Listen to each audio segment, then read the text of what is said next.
별이 빛나는 밤에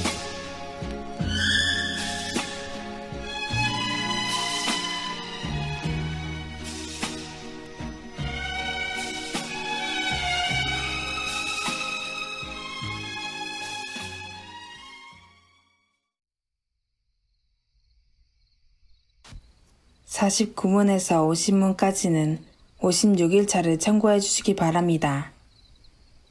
셋째로 그리스도의 죽으심은 십자가의 고통과 부끄러움과 저주로 낮아지심을 나타내셨습니다.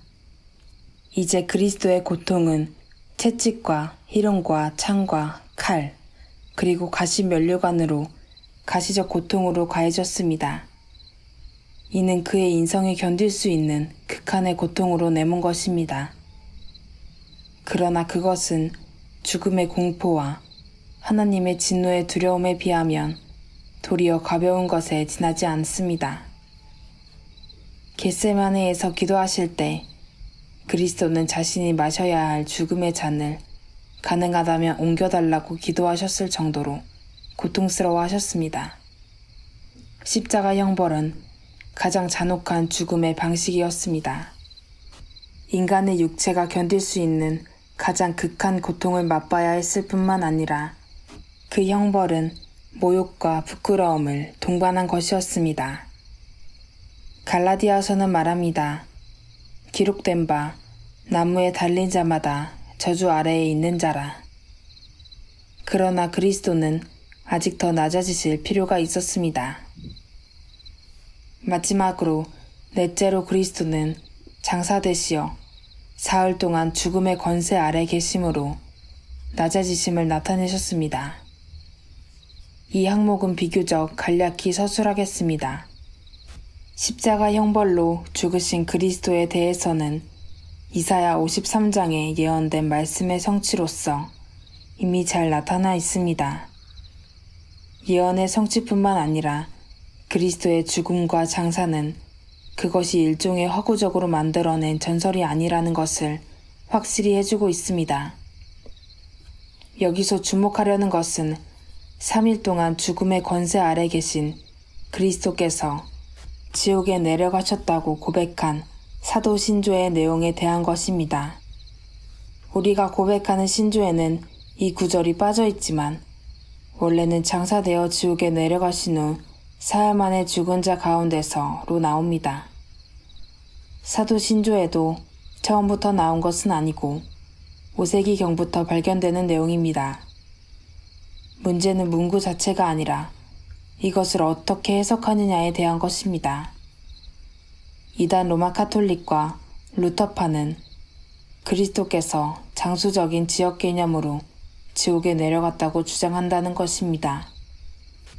특히 베드로전서 3장 19절 그가 또한 영으로 가서 옥에 있는 영들에게 선포하시니라는 말씀을 근거로 구약의 성도들이 그리스도가 오시기 전까지 죽음의 권세 아래 붙들려 있는 곳이라고 잘못 주장합니다. 소위 로마 카톨릭의 림보를 가리킵니다. 하늘과 지옥 사이에 있다고 가정하는 상상의 장소를 말합니다. 그래서 그들은 베드로전서 4장 5절 죽은 자들에게도 복음이 전파되었으니라는 말씀으로 연결짓습니다. 간단히 말해서 이 본문은 노아의 시대를 가리킵니다. 방주가 지어질 때까지 노아가 불순종하던 당대의 사람들을 향해 하나님의 메시지를 전파하던 때를 가리키는 것입니다.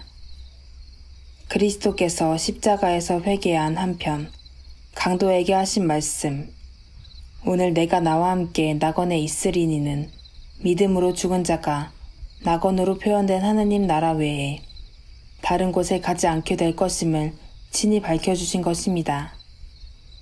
다만 그리스도께서 지옥에 내려가셨다 함은 죽으시고 무덤에 장사되셔서 사흘 동안 죽음의 상태로 그의 육체와 영혼이 분리된 상태로 계셔서 철저한 죽음으로 고통을 겪으셨다는 것뿐만 아니라 십자가에서 극심한 번민과 고뇌와 지옥의 고통을 당하셨다는 것을 의미합니다. 이것이 그리스도의 낮아지심의 최종적인 상태라 할 수 있습니다. 그리스도의 낮아지심에 대한 교리는 우리를 더욱 겸손하게 만듭니다. 그렇지만 이 교리의 내용들을 읊조리는 것은 아무런 의미가 없습니다. 그렇다고 감성적인 정서에 빠져 눈물 흘리는 것으로도 만족되지 않습니다. 그분의 낮아지심은 하나님의 철저한 진노 아래 놓인 우리의 죄로 인한 것에 대한 인식이 동반되어야 합니다. 그분의 고난과 죽음 속에서 나의 시련과 죽음을 볼 수 있어야 합니다. 그러나 동시에 그 이면에 너무나 찬란한 하나님의 자비와 사랑과 은혜를 볼 수 있어야 합니다. 주님께서는 성경대로 세상에 오셨고 성경대로 고난과 죽음을 겪으셨습니다.